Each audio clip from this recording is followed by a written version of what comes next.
السلام علیکم ان الحمد للہ نحمده ونستعینه ونستغفره ونعوذ باللہ من شرور انفسنا ومن سیئات اعمالنا من يهده الله فلا مضل له ومن يضلل فلا هادي له اشهد ان لا اله الا الله وحده لا شريك له واشهد ان محمدا عبده ورسوله اما بعد فان خير الحديث كتاب الله وخير الهدي هدي محمد صلى الله عليه وسلم وشر الامور محدثاتها وكل محدثة بدعة وكل بدعة ضلالة وكل ضلالة في النار. قال تعالى: يا أيها الذين آمنوا لا تقدموا بين يدي الله ورسوله واتقوا الله ان اللہ سمیع علیم. آج کے درس میں سورہ حجرات کی پہلی آیت کی تفسیر کرنا چاہوں گا.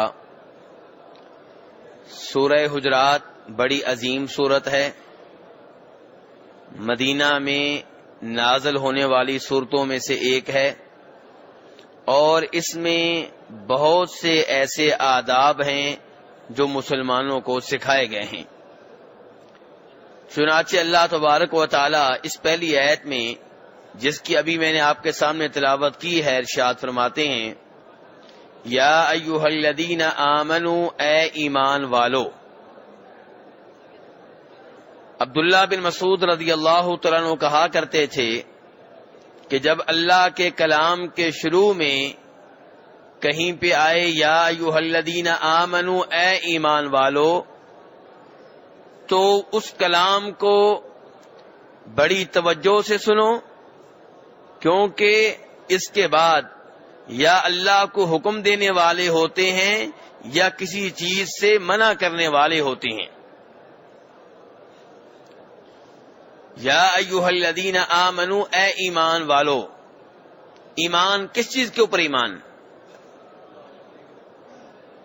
ایمان کے ارکان کتنے ہیں؟ کتنی وہ چیزیں ہیں جن پہ ایمان لانا بہت ضروری ہے؟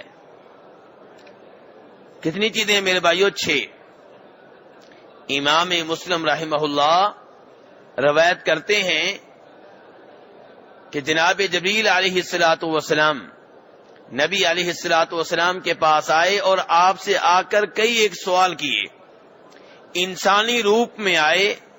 صحابہ کرام کو معلوم نہیں تھا کہ یہ سائل انسان نہیں بلکہ فرشتہ ہے. مقصد یہ تھا کہ انسانی شکل میں نبی علیہ الصلوۃ والسلام سے سوال کیے جائیں اور صحابہ کرام ان سوالات کا جوابات جان لیں. ان 3 سوالات میں سے ایک سوال یہ تھا کہ ایمان کسے کہتے ہیں. بنیادی جو سوال تھے وہ 3 تھے. اسلام کسے کہتے ہیں، ایمان کسے کہتے ہیں، احسان کسے کہتے ہیں. بعد میں قیامت کی گفتگو بھی ہوئی. دین کے بارے میں بنیادی جو سوال تھے وہ 3 تھے. تو جب یہ سوال ہوا کہ ایمان کسے کہتے ہیں، تو نبی علیہ الصلوۃ والسلام نے جواب دیا: ایمان کا مطلب یہ ہے کہ اللہ پہ ایمان لانا،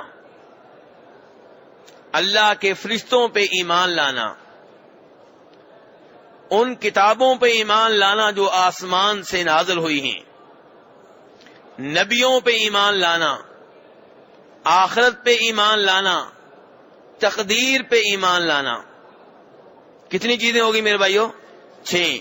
انہیں کہتے ہیں ایمان کے ارکان. ان کے بغیر ایمان نہیں ہے. اگر کوئی آدمی ان 6 چیزوں میں سے کسی ایک چیز کے اوپر بھی ایمان نہیں رکھتا تو وہ مومن نہیں ہے. ایک آدمی کہتا ہے میں یہ تو مانتا ہوں کہ اللہ ہے، لیکن میں یہ نہیں مانتا کہ فرشتے ہوتے ہیں، کبھی میں نے نہیں دیکھے، تو یہ ایسے مولویوں کی باتیں ہیں، میں نہیں ایمان لاتا. تو ایسا آدمی مومن نہیں ہے. دوسرا آدمی کہتا ہے جی میں اللہ پہ ایمان لاتا ہوں، فرشتوں پہ ایمان لاتا ہوں، لیکن میرا اس بات پہ ایمان نہیں ہے کہ آسمان سے کوئی کتاب نازل ہوئی، زمین پہ آئی، ہم نے تو ایسا کبھی نہیں دیکھا. تو اس کا انکار کرنے والا بھی کافر ٹھہرے گا، مسلمان نہیں ہوگا۔ اللہ نے انسانوں میں سے کچھ انسانوں کو نبی بنایا، رسول بنایا۔ اب جو انہیں رسول ماننے سے انکار کر دے، یہ کہے کہ میں بشر مانتا ہوں لیکن میں یہ نہیں مانتا کہ یہ رسول ہیں، تو وہ بھی کافر ٹھہرے گا۔ آخرت کے اوپر ایمان، ایک آدمی عیسائیوں کے ساتھ رہا، یہودیوں کے ساتھ رہا، دہریوں کے ساتھ رہا، بے دین لوگوں کے ساتھ رہا، ملحدین کے ساتھ رہا، وہ کہتا ہے کہ میرا اس بات پہ ایمان نہیں ہے کہ قبروں سے ہمیں اٹھایا جائے گا، پھر حساب کتاب ہوگا، کچھ لوگ جنت میں جائیں گے، کچھ جہنم میں جائیں گے، میری عقل اس بات کو تسلیم نہیں کرتی۔ تو کیا یہ آدمی مسلمان ہے؟ نہیں، یہ مسلمان نہیں ہے، کیونکہ اس نے ایمان کے 6 ارکان میں سے ایک رکن کو ماننے سے انکار کر دیا ہے۔ ایک اور آدمی کہتا ہے کہ میں یہ نہیں مانتا کہ جو کچھ ہم دنیا میں کر رہے ہیں یہ اللہ کے ہاں پہلے سے لکھا ہوا ہے، اللہ کو پہلے سے معلوم ہے، یعنی کہ تقدیر کا انکار کر دیتا ہے، تو وہ بھی کافر ہوگا، مسلمان نہیں ہوگا۔ مومن مسلمان وہ ہے جو ان 6 کی 6 چیزوں پہ ایمان لائے، ان کو اچھی طرح مانے۔ تو اب اللہ تعالیٰ کہتے ہیں یا ایھا الذین آمنو، اے ایمان والو۔ کیا مطلب ہوا؟ اے وہ لوگو جو میرے اوپر ایمان لائے ہو، مجھے مانتے ہو، میرے رسولوں کو مانتے ہو، میرے فرشتوں کو مانتے ہو، میری کتابوں کو مانتے ہو، آخرت کو مانتے ہو، تقدیر کو مانتے ہو، تم سے میں کچھ کہنے لگا ہوں۔ تو اللہ یہ باتیں کن سے کرنے لگے ہیں؟ ان لوگوں سے جن کا دعویٰ ہے کہ ہم مومن ہیں۔ اللہ کہتے ہیں اگر تم مومن ہو، یا ایھا الذین آمنو، اگر تم واقعی مومن ہو تو پھر جو آگے میں آرڈر دے رہا ہوں یہ ماننا پڑے گا۔ یا ایھا الذین آمنو لا تقدموا بین یدی اللہ ورسولہ، اگر تمہارا میرے اوپر ایمان ہے تو مجھ سے آگے نہ بڑھو، میرے رسول سے آگے نہ بڑھو۔ اگر تمہارا میرے فرشتوں پہ ایمان ہے، میری کتابوں پہ ایمان ہے، میرے رسولوں پہ ایمان ہے، آخرت پہ ایمان ہے، تو پھر میرے رسول سے آگے نہ بڑھو۔ یعنی کہ دوسرے لفظوں میں جو رسول سے آگے بڑھتا ہے صلی اللہ علیہ وسلم، انہیں کراس کرتا ہے، تو اس کا آخرت پہ ایمان نہیں ہے۔ اگر اس کو معلوم ہوتا کہ ایک دن مجھے قبر سے اٹھایا جائے گا، میرا حساب کتاب ہوگا، مجھ سے پوچھا جائے گا کہ رسول کو کراس کیوں کیا، تو ایسا آدمی رسول کو کراس نہیں کرے گا۔ جس کو معلوم ہے کہ فرشتے میری نیکیاں میری برائیاں لکھ رہے ہیں، وہ اللہ کے رسول علیہ الصلوۃ والسلام کو کراس نہیں کرے گا۔ جس کو معلوم ہے کہ اللہ مجھے دیکھ رہا ہے، وہ اللہ کے رسول علیہ الصلوۃ والسلام کو کراس نہیں کرے گا۔ تو اللہ کہہ رہے ہیں لا تقدموا بین یدی اللہ ورسولہ، کہ اللہ کے رسول سے آگے بڑھنے کی اجازت نہیں ہے، ان سے آگے نکلنے کی اجازت نہیں ہے۔ اس کی تفسیر میں امام طبری روایت کرتے ہیں جناب عبداللہ ابن عباس رضی اللہ عنہما سے کہ لا تقولوا خلاف الکتاب والسنہ، کو ایسی بات نہ کہو جو کتاب و سنت کے خلاف ہو۔ صحابی کیا تفسیر کر رہے ہیں اس آیت کی؟ کہ کوئی ایسی بات نہ کہو جو کتاب و سنت کے خلاف ہو۔ اگر آپ کو ایسی بات کہتے ہیں جو قرآن کے خلاف ہے، یہ حدیث کے خلاف ہے، تو آپ نے اللہ کو کراس کر دیا، اللہ کے رسول علیہ الصلوۃ والسلام سے آپ آگے بڑھنے کی کوشش کر رہے ہیں۔ اس آیت میں کئی چیزیں داخل ہیں، کئی اس کی مثالیں دی جا سکتی ہیں۔ مثلا اللہ تبارک و تعالی نے رمضان کے روزے رکھنے کا حکم دیا ہے۔ اب رمضان کے روزے کب شروع ہوں گے؟ جب چاند نظر آئے گا۔ اس سے رمضان سے پہلے مہینہ ہوتا ہے شعبان۔ شعبان کے 29 دن پورے ہو چکے ہیں، لوگوں نے چاند دیکھا، چاند نظر نہیں آیا۔ اب اگلا دن کون سا شمار ہوگا؟ جی 30 شعبان کا.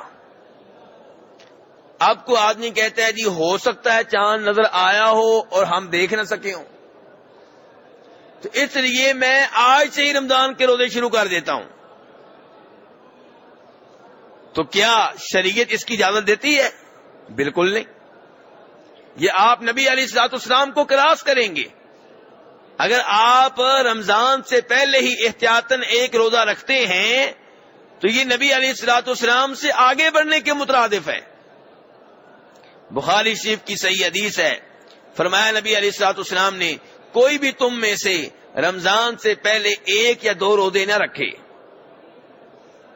فرمایا ہاں وہ روزے رکھ سکتا ہے رمضان سے پہلے جو پہلے سے رکھتا چلا آ رہا ہے. مثلا ایک آدمی ہر جمعرات کا روزہ رکھتا ہے اور 30 شعبان کو جمعرات ہے، تو وہ جمعرات کی وجہ سے روزہ رکھ رہا ہے، رمضان کے استقبال کے طور پہ یا اس احتیاط کے طور پہ روزہ نہیں رکھ رہا. امام طبری المعجم الاوسط میں روایت کرتے ہیں کہ مسروق تابعی کے نام کیا میرے بھائیو؟ مسروق. وہ جناب عائشہ رضی اللہ عنہ کے پاس تشریف لائے. جناب عائشہ نے اپنی لونڈی سے کہا کہ مسروق کے لیے ستو بناؤ. تو انہوں نے کہا انی صائم، میں تو روزے کی حالت میں ہوں. تو جناب عائشہ نے فرمایا رمضان کے مہینے سے پہلے 1 دن کا آپ روزہ رکھ رہے ہیں؟ تو انہوں نے کہا نہیں، میں نے پورے شعبان کے روزے رکھے ہیں. تو جناب عائشہ نے کہا پھر ٹھیک ہے، ورنہ یاد رکھیں کہ نبی علیہ الصلوۃ والسلام نے رمضان سے پہلے 1 یا 2 دن کا روزہ رکھنے سے روکا ہے. اور پھر جناب عائشہ نے یہ آیت پڑھی یا ایھا الذین آمنوا لا تقدموا بین یدی اللہ ورسولہ، ایمان والو اللہ کے رسول سے آگے بڑھنے کی کوشش نہ کرو. بدعتیں میرے بھائیوں جتنی بھی ہیں یہ ساری کی ساری اللہ کے رسول علیہ الصلوۃ والسلام سے آگے بڑھنے کے مترادف ہیں. نبی علیہ الصلوۃ والسلام کامل اور مکمل دین دے کر گئے. اب اگر کوئی آدمی کہتا ہے کہ 2 عیدیں آپ دے کر گئے ہیں، تیسری عید ہم محبت کے طور پہ منائیں گے، عید میلاد النبی صلی اللہ علیہ وسلم، تو اللہ کے رسول علیہ الصلوۃ والسلام سے آگے نکل رہا ہے. اور قرآن کہہ رہا ہے کہ اللہ کے رسول سے آگے نہ نکلو. ایک آدمی کہتا ہے معراج کا واقعہ تو سارے ہی مانتے ہیں لیکن اس کا جشن کوئی نہیں مناتا، میں جشن منایا کروں گا، میری جماعت جشن منایا کرے گی، میرے ملک کے لوگ جشن منائیں گے، میرے مسلک کے لوگ جشن منائیں گے. یہ نبی علیہ الصلوۃ والسلام سے آگے نکل رہا ہے. اور اللہ کہتے ہیں اللہ کے رسول سے آگے نہ نکلو.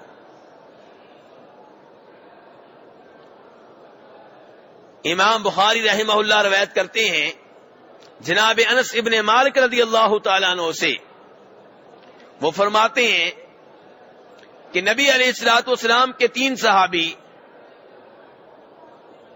مسجد نبوی میں تشریف لائے، آپ کے گھر آئے،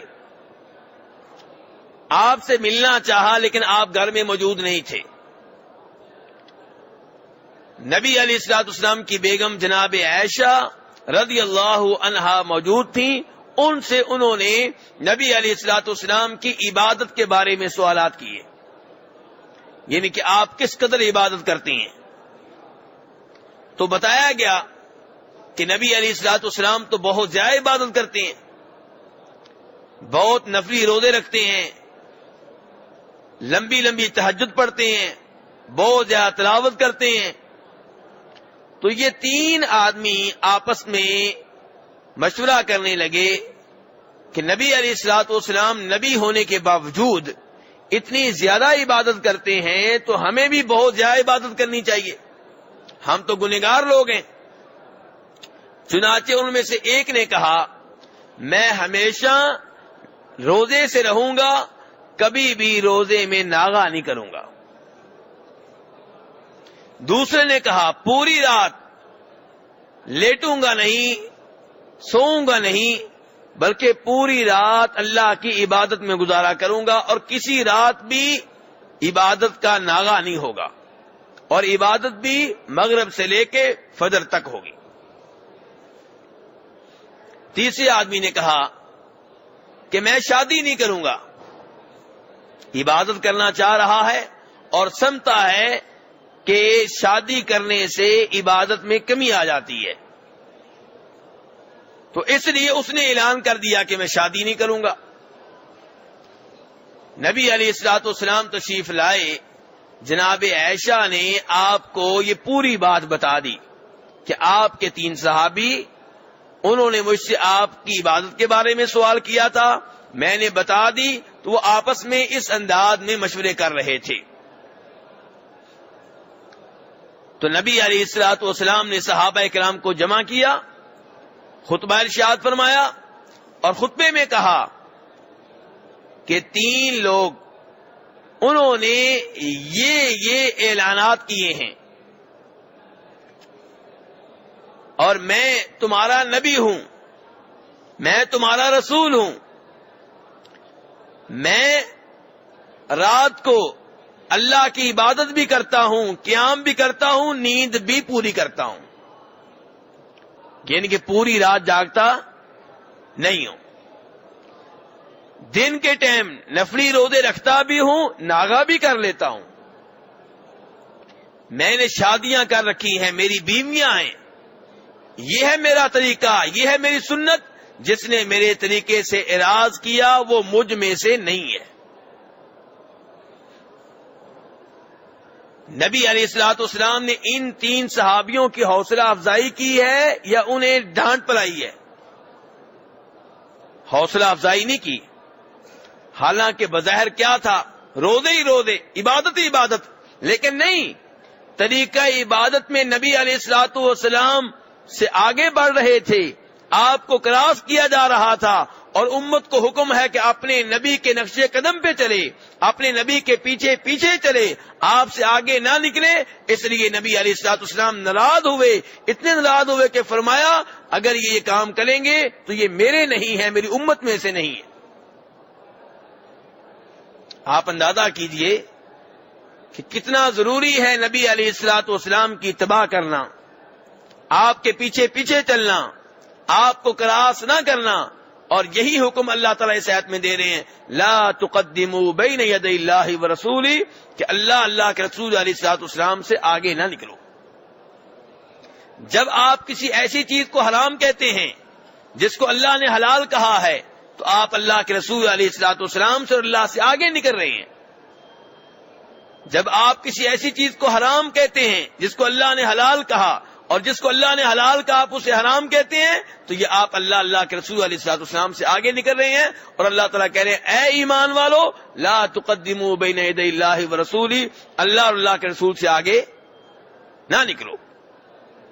بدعتیں جتنی بھی ہیں، یہ تیجا، یہ 7واں، یہ 40واں، یہ برسی، یہ عرس، یہ ساری کی ساری، ان کا مطلب یہ ہے کہ آپ نبی علیہ الصلوۃ والسلام سے آگے نکل رہے ہیں، کیونکہ یہ چیزیں اللہ کے رسول نے نہیں بتائیں، یہ چیزیں اللہ کے رسول نے نہیں بتائیں، تو آپ ان کو دین میں داخل کر رہے ہیں، اور کہنا چاہتے ہیں کہ دین ناقص ہے، کہنا چاہتے ہیں کہ دین نامکمل ہے، بتانا چاہتے ہیں کہ میں عقل کل ہوں، میں نے وہ چیزیں بھی بتا دی ہیں جو اللہ کے رسول علیہ الصلوۃ والسلام نہیں بتا سکے۔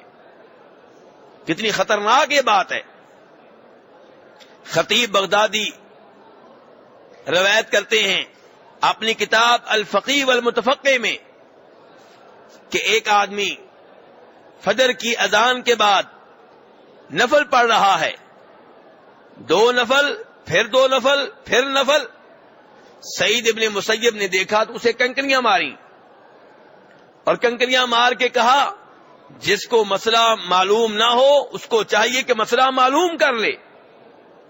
فجر کی اذان کے بعد فجر کی 2 سنتوں کے علاوہ کوئی اور نماز نہیں پڑھنی چاہیے۔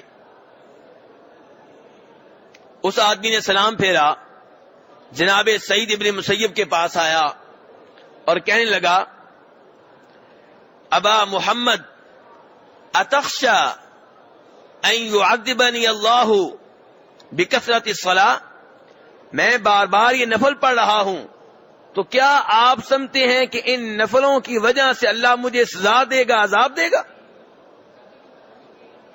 ہر بدعت کرنے والا یہی سمتا ہے کہ میں نیکی کا کام کر رہا ہوں، کیا اس کے اوپر مجھے سزا ملے گی؟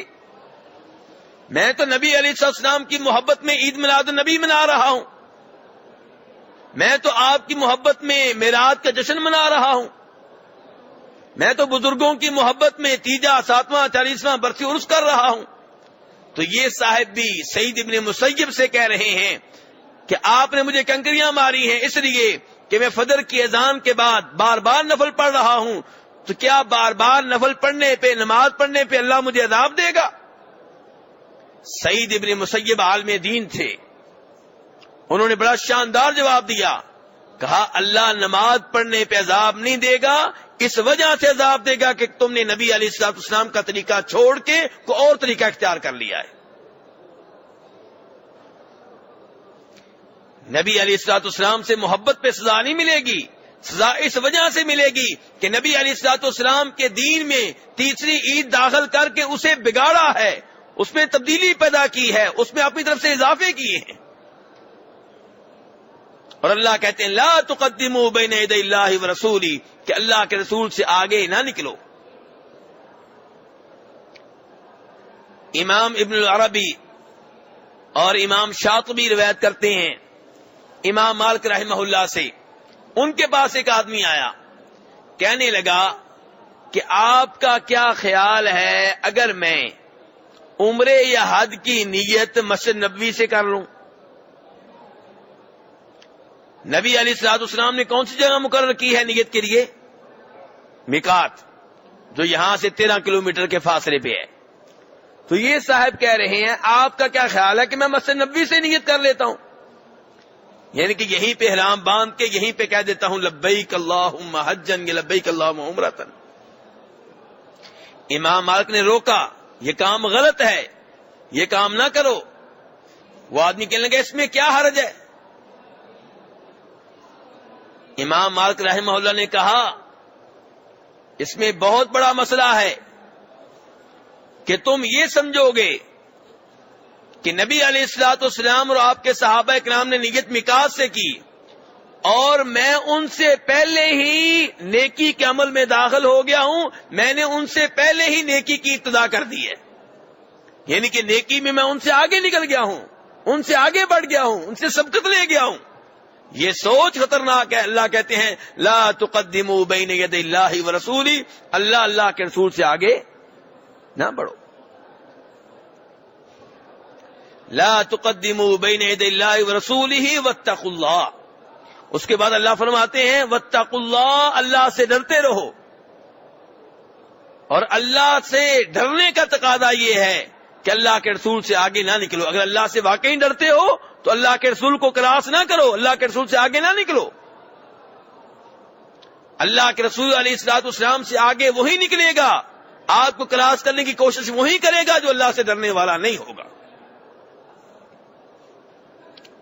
اگر آپ کے دل میں تقویٰ ہے، آپ کے دل میں اللہ کا خوف ہے، تو آپ کبھی بھی کسی بدعت کا ارتکاب نہیں کریں گے، کبھی بھی دین میں کوئی نئی چیز شامل نہیں کریں گے، کبھی بھی نبی علیہ السلام کو کراس نہیں کریں گے، کبھی بھی نبی علیہ السلام کے اوپر کسی اور کو ترجیح نہیں دیں گے۔ اسی لیے فرمایا واتقوا اللہ، اللہ سے ڈر جاؤ۔ اور آج اگر کسی بھائی سے کسی مسئلے میں کہا جائے اللہ سے ڈر، تو آدمی غصے میں آ جاتا ہے کہ تم مجھ سے کہہ رہے اللہ سے ڈر، میں اللہ سے نہیں ڈرتا۔ رگیں پھول جاتی ہیں، غصے سے لال پیلا ہو جاتا ہے، آپے سے باہر ہو جاتا ہے، جبکہ اللہ تعالیٰ نے قرآن پاک میں 21ویں سپارے میں سورہ احزاب میں خود نبی علیہ السلام کو مخاطب کر کے کہا یا ایھا النبی اتق اللہ، کہ اے نبی آپ اللہ سے ڈرتے رہیں۔ تو نبی علیہ السلام تو اس کے اوپر ناراض نہیں ہوئے، آپ اس کے اوپر پریشان نہیں ہوئے۔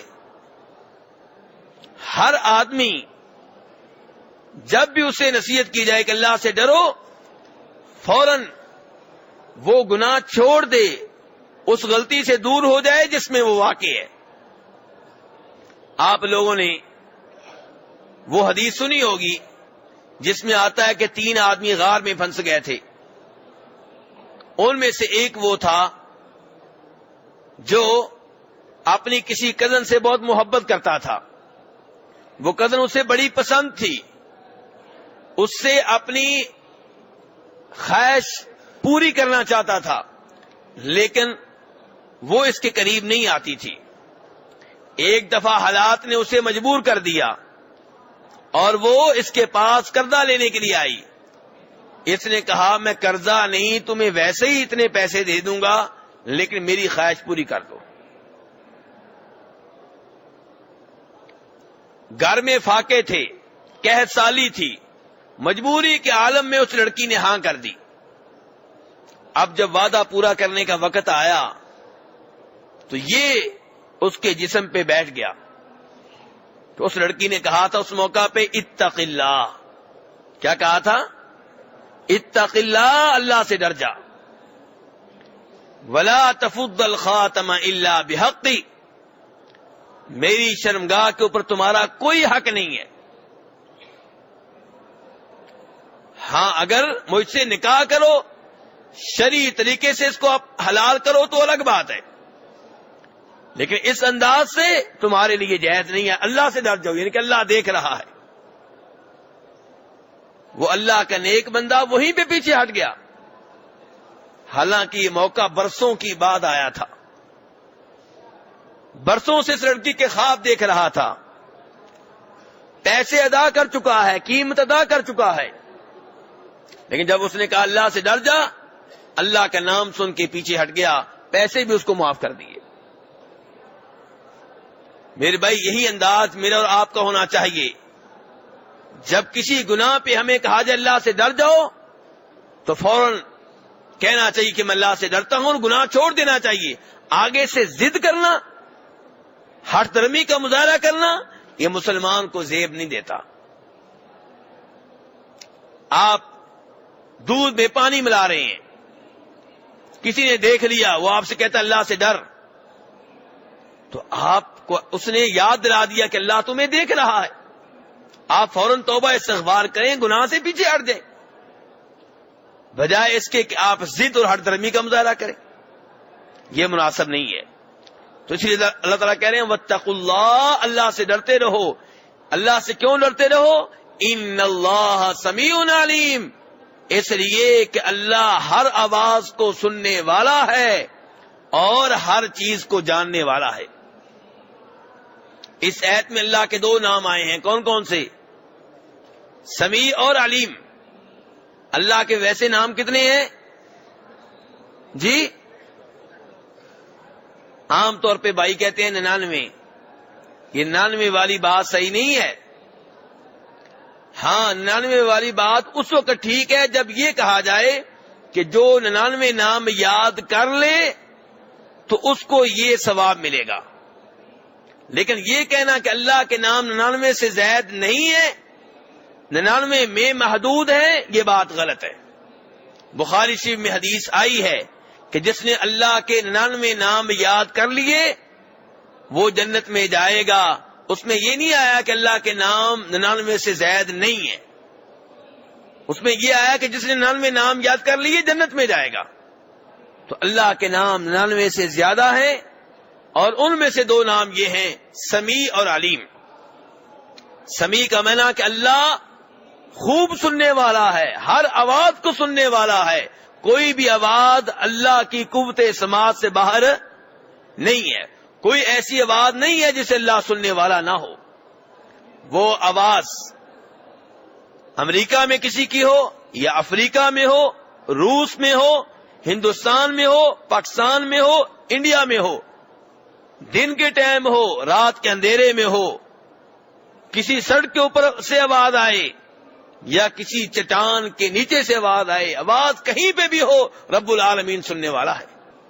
جناب عائشہ رضی اللہ عنہا فرماتی ہیں کہ ایک خاتون نبی علیہ الصلوۃ والسلام کے پاس آئیں،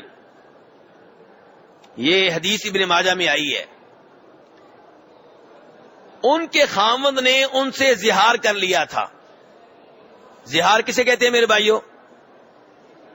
اپنی بیگم سے کہہ دیا تھا کہ انتی علیہ کظہر امی، تو میرے اوپر ایسے حرام ہے جیسے میرے اوپر میری ماں کی پشت حرام ہے۔ زہار کئی آدمی کر لیتے ہیں نا، اپنی بیگم کو ماں کہہ لینا، بہن کہہ لینا، بیٹی کہہ لینا، یہ زہار ہے۔ اب ایک صحابی نے اس عورت سے زہار کر دیا، اپنی بیگم کو کہہ دیا کہ تم میرے اوپر ایسے ہے جیسے میری ماں کی پشت۔ اس وقت تک زہار کا حکم یہ ہوا کرتا تھا کہ جس سے آپ نے زہار کر دیا وہ آپ کے اوپر حرام ہو گئی، واپسی کا راستہ کوئی نہیں ہے۔ اب یہ عورت روتی ہوئی نبی علیہ الصلوۃ والسلام کے پاس آئی۔ آپ کے پاس زہار کا کوئی نیا حکم نہیں تھا۔ آپ نے کہا بھی جب اس نے زہار کر دیا تو کہانی ختم ہوئی، اب تو اس کے ساتھ نہیں رہ سکتی۔ عورت آگے سے جھگڑا کرے کہ میرے بچوں کا کیا بنے گا، میں اس بڑھاپے میں کہاں جاؤں گی، میرے بچے ضائع ہو جائیں گے، خود وہ بھی بوڑھا ہے، اسے کون سنبھالے گا، آگے سے بحث و مباحثہ کر رہی ہے۔ تو آسمان سے آیت نازل ہوئی، کون سی آیت؟ قد سمع اللہ قول التی تجادلک فی زوجہا وتشتکی الی اللہ واللہ یسمع تحاورکما ان اللہ سمیع بصیر، کہ یقیناً اللہ نے اس عورت کی بات سن لی ہے جو آپ سے بحث و مباحثہ کر رہی تھی اپنے خاوند کے بارے میں اور اللہ سے شکایت کر رہی تھی۔ اللہ آپ دونوں کے بحث و مباحثے کو خوب سن رہا ہے۔ یقیناً اللہ تعالی سمیع بھی ہے، بصیر بھی ہے، خوب سننے والا بھی ہے، خوب دیکھنے والا بھی ہے۔ جب یہ آیت نازل ہوئی، جناب عائشہ نے کہا الحمدللہ الذی وسع سمعہ الاصوات، میں اس اللہ کی حمد و ثنا بیان کرتی ہوں کہ جس سے کوئی بھی آواز پوشیدہ نہیں ہے۔ یہ عورت نبی علیہ الصلوۃ والسلام کے پاس آئی، میرے حجرے میں گفتگو کر رہی تھی، میں اس حجرے کے کونے میں بیٹھی تھی، مجھے اس کی باتیں سمجھ نہیں آ رہی تھی اور اس اللہ نے 7 آسمانوں کے اوپر سے یہ باتیں سن لی، میں قریب بیٹھی نہیں سن سکی اور اللہ نے اوپر سے سن لی۔ تو جناب عائشہ کہتی تھی میں اس اللہ کی حمد و ثنا بیان کرتی ہوں۔ تو میرے بھائیو، اللہ کے ناموں میں سے ایک نام یہ ہے سمیع، سننے والا۔ ہم میں سے کئی بھائی ان ناموں کو زبانی یاد کر لیتے ہیں، اچھی بات ہے، لیکن ان کے معنی وہ بھی معلوم ہونے چاہیے، پھر نام پڑھنے کا مزہ کچھ اور ہوگا، پھر اجر و ثواب کچھ اور ملے گا، کیونکہ پھر وہ نام دل سے نکل رہا ہوگا، صرف زبان سے نہیں نکل رہا ہوگا۔ ان ناموں پہ بھی ایمان لانا ضروری ہے، ان ناموں کے معانی کے اوپر بھی ایمان لانا ضروری ہے۔ سمیع، یہ مانتے ہیں کہ اللہ سمیع ہے، یہ بھی مانتے ہیں کہ اس کا مطلب ہے کہ اللہ سننے والا ہے، ہمارا ایمان ہے کہ اللہ ہر آواز کو سن رہا ہے۔ کئی لوگ اللہ کے ناموں کو اور صفات کو الفاظ میں تو مانتے ہیں، معنی میں آ کے تبدیلیاں کر دیتے ہیں، تعویلیں کرتے ہیں، تعریف کرتے ہیں، لیکن صحیح مومن وہ ہے، صحیح مسلمان وہ ہے جو اللہ کے نام الفاظ کے طور پہ بھی مانتا ہے، معنی کے طور پہ بھی مانتا ہے اور یہ عقیدہ رکھتا ہے کہ اللہ سننے والا ہے۔ آگے اللہ نے کہا علیم، دوسرا اللہ نے اپنا نام یہاں پہ کون سا لیا؟ علیم، جاننے والا۔ کوئی ایسی چیز نہیں ہے جو اللہ کے علم سے باہر ہو، بلکہ اللہ تعالیٰ نے تو سورہ طلاق میں فرمایا ہے اللہ الذی خلق 7 سماوات ومن الارض مثلہن، کہ اللہ نے 7 آسمان پیدا کیے، 7 زمینیں پیدا کی۔ یا اللہ کیوں؟ لتعلموا ان اللہ علی کل شیء قدیر، ولتعلموا، تاکہ تم جان لو، تمہیں معلوم ہو جائے کہ اللہ تبارک و تعالی ہر چیز پہ قادر ہے، اور تاکہ تم یہ بھی جان لو کہ ان اللہ بکل شیء علیم، کہ ہر چیز کا اللہ نے علم کے لحاظ سے احاطہ کر رکھا ہے۔ کوئی ایسی چیز نہیں ہے جو اللہ کے علم سے باہر ہو۔ اللہ تبارک و تعالی ہر ایک کو جانتا ہے، ہر چیز کو جانتا ہے۔ اللہ تعالی ہمارے دلوں کے بھید بھی جانتا ہے، جو باتیں ہم نے دلوں میں چھپائی ہوئی ہیں وہ بھی جانتا ہے، جو غلط عقیدہ ہم نے دل میں رکھا ہوا ہے وہ بھی جانتا ہے، جو صحیح عقیدہ ہے دل میں وہ بھی جانتا ہے، جو باتیں ہم منہ سے نکال دیتے ہیں اللہ وہ بھی جانتا ہے، جو عمل ہم کرتے ہیں اللہ وہ بھی جانتا ہے۔ اللہ تبارک و تعالی نے 7ویں اس بارے میں بیان کیا سورہ نام میں، وما تسقط من ورقۃ، کہ جب بھی کوئی پتا گرتا ہے، کوئی بھی درخت ہو، کہیں پہ بھی ہو، ہر پتے کو اللہ تعالیٰ جانتے ہیں۔ میرے بھائی دیکھیے اللہ کے علم کی گہرائی، پتا کوئی بھی ہو، کسی بھی درخت کا ہو، کسی بھی ملک میں ہو، کسی بھی شہر میں ہو، کسی بھی گاؤں میں ہو، اس درخت کا مالک کوئی بھی ہو، مالک کو معلوم نہیں ہوگا کہ میرے درخت کا پتا گرا ہے، رب العالمین کو معلوم ہے۔ تو اللہ تبارک تعالیٰ کا علم یہ ہے، اسی لیے عالم الغیب کون ہے؟ ایک اللہ کو، اور عالم الغیب نہیں ہے۔ اللہ نے اپنے نبیوں کو کئی غیبی باتیں بتائی ہیں، لیکن عالم الغیب وہ ایک اللہ ہے۔ نبیوں کو چند غیبی باتیں بتائی گئی ہیں، کتنی؟ محدود، 100، 1000، لاکھ، کروڑ، ارب، لیکن اللہ کا علم غیر محدود ہے۔ ایسا کوئی ہنسا ہے ہی نہیں جس کے ذریعے ہم اللہ کے علم کو شمار کر سکیں۔ اللہ نے نبیوں کو جو باتیں بتائی ہیں وہ محدود ہیں، جو نہیں بتائی غیر محدود ہیں۔ تو یہ ہے رب العالمین، یہ ہے رب العالمین کا علم۔ اور اکثر اوقات ہم لوگ جب ترجمہ پڑھتے ہیں قرآن پاک کا تو ہم آیت کے آخر میں جو اللہ کے نام آ رہے ہوتے ہیں انہیں نظر انداز کر دیتے ہیں۔ اکثر آیات کے آخر میں اللہ تعالیٰ کی کوئی صفت ہوتی ہے یا اللہ کا کوئی نام ہوتا ہے، انہیں نظر انداز نہیں کرنا چاہیے۔ رب العالمین ہمارا خالق ہے، اس کے ناموں کے بارے میں علم ہونا چاہیے، اس کی صفات کے بارے میں معلومات ہونی چاہیے۔ اللہ تبارک تعالیٰ سے دعا ہے کہ ہمیں قرآن پاک سمجھنے کی توفیق عنایت فرمائے۔ یہ سورہ حجرات کی پہلی آیت تھی، انشاءاللہ آئندہ دروس میں سورہ حجرات کو مکمل کرنے کی کوشش کی جائے گی۔ اب آپ کے